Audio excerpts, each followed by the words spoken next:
Silvio, não vou te perguntar de futebol desta vez, não Ótimo. precisa, né? Mas eu quero falar sobre gás, tá? A gente sabe que tem um projeto de grande porte sendo elaborado para usar principalmente o potencial do gás liquefeito, Isso. né? Tem uma grande empresa aí anunciando investimentos no que eles chamam de corredor azul, né? Criando pequenas rotas que vão se ampliando aos poucos e à medida em que a demanda for aumentando e houver caminhões a gás circulando. Exatamente. E esse pessoal quer trazer caminhões da China, de outra marca, tá certo?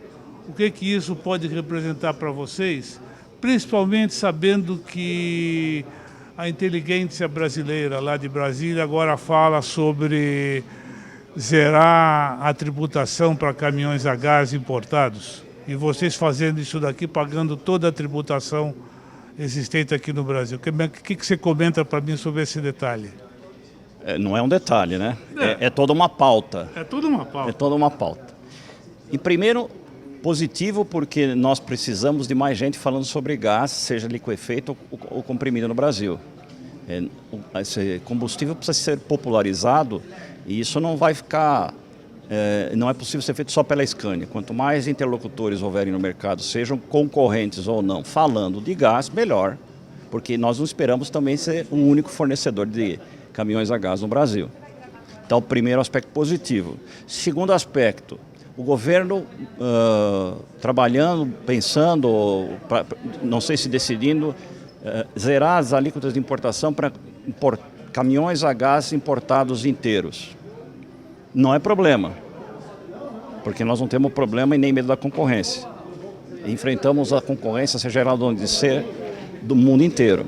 Medo técnico você não tem, mas se houver uma diferenciação em tributação, a coisa engrossa. Pois é, esse é o segundo ponto. Tecnicamente não, mas nós gostaríamos de ser tratados com equidade, né? Sem mesmo considerar que nós já fizemos um grande investimento no Brasil que gera empregos e gerou uma receita de impostos bastante grande para as várias autarquias de governo, sem considerar isso, acho que é justo, numa competição, ter igualdade de condição. Então, se houver isenção tributária por um produto inteiro importado, que exista também o mesmo tratamento para quem já está no Brasil, mas depende de componentes importados. O caminhão a gás, especificamente, depende de muitos componentes importados que não tem fornecedor nacional. Então, nós somos, para ter a produção no Brasil, forçados a importar componentes.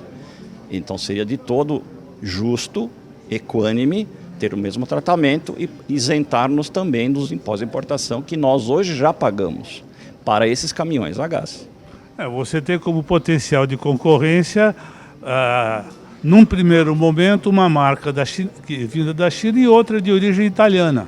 Exatamente. Tá certo? Então é o que mais se fala, que está mais próximo de trazer gás para cá.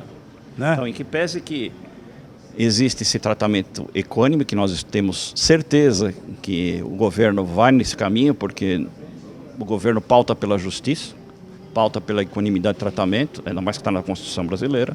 Então, seria por esse aspecto, não tem problema. Tem o aspecto também das homologações necessárias.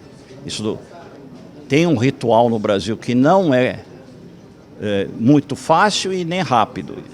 Ritual esse que nós já cumprimos ele na integridade e já temos as homologações dos caminhões a gás.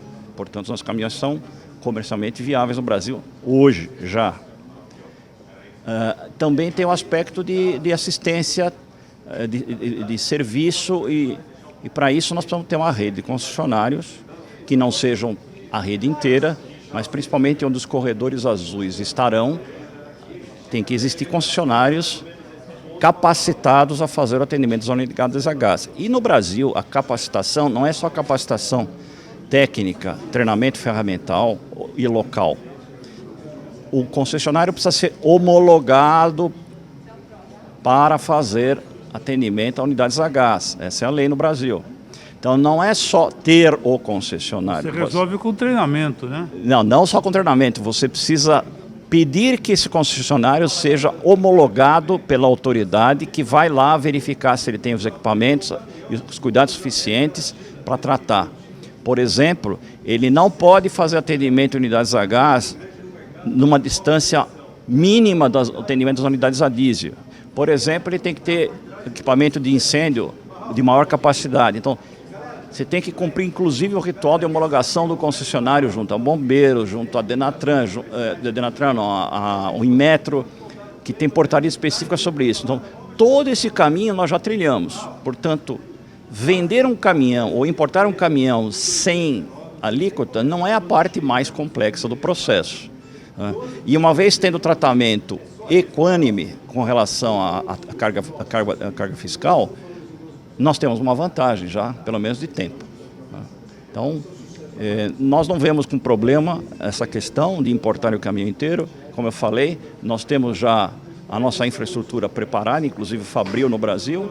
A única coisa que nós temos certeza o governo vai dar ouvidos é nos dar um tratamento equânime com relação à carga tributária. Espero sinceramente que você tenha razão quanto a essa equanimidade de tratamento. Muito obrigado, eu acredito nisso. Agora, uma última perguntinha é sobre aquele assunto que você está tentando segurar para abril, né? Março, abril, tal, tá certo? Quer dizer, e pode contribuir, tem muito a ver também com essa questão do combustível a gás, que é você botar o seu pequeno P, o série P, né? Pequeno entre aspas, né? A gás. Então, Alberto, aí nós não temos um motor novo 7 litros na versão a gás, só nós temos um motor de 9 litros e de 13 litros. Então, a única possibilidade de nós entrarmos no mercado semi-pesado com motor a gás é com motor 9 litros. Este carro, especificamente na nova geração, deixou de fazer parte da classificação semi-pesado, ele passou para o pesado. Então, não há hoje produto disponível para a Scania entrar no segmento semi-pesado com gás, porque o único produto que poderia ser foi reclassificado para pesado. Quer dizer, então você não vai ter a oportunidade de rodar, por exemplo, oferecer para um centro urbano de Goiânia, de Curitiba, cidades que têm sistemas de trânsito muito elogiados, sistemas de transporte modelares, e você poder fazer um trabalho, né, com relação a silêncio, baixo nível de emissões ou quase nada de emissões. Com o gás você não vai poder fazer isso nessa condição de centro urbano, São Paulo. Não, pode, Roberto, desde que o produto seja 9 litros. 6x2 ou 8x2. Então, esse produto está disponível já está homologado e nós vamos sim vender. A única coisa que eu te digo é que quando você olhar a estatística, ele não vai aparecer no semi-pesado, ele vai aparecer no pesado. Mas, do mesmo jeito que nós temos uma participação importante na venda de semi-pesado 8x2 hoje, nós vamos entrar com gás nesse subsegmento, eu diria.